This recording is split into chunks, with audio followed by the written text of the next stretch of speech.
എന്നെങ്കിലും കാര്യം പറ. അളിയ എടാ ഞാൻ അവൾക്ക് ലെറ്റർ കൊണ്ട് കൊടുക്കാൻ പോയില്ലേ, എന്നെ ആരും കണ്ടടാ, മോത്തിക്ക് വെട്ടടിച്ച് ഞാൻ പെട്ട്. ഇതാരാ, നാട്ടുകാരായിരിക്കോ അതോ വീട്ടുകാരോ? ഇനി ഒരു വഴിയുള്ളൂ.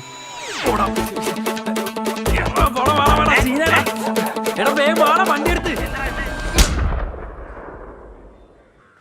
എന്താ പറ്റും മോനെ? ചേച്ചി ഇവൻ ഗോതയിലെ ടോവിനോ ചെയ്യുമ്പോൾ ഒരു മാസ് സീൻ പിടിക്കാൻ നോക്കിയാണ്. പക്ഷെ ഓപ്പോസിറ്റ് ഒരു പട്ടാളക്കാരനായിരുന്നു. അയാൾ അവനെ ശരിക്കും പൊട്ടിച്ച്. ആ മോന്തോന്ന് കാണിച്ചു കൊടുത്തടാ.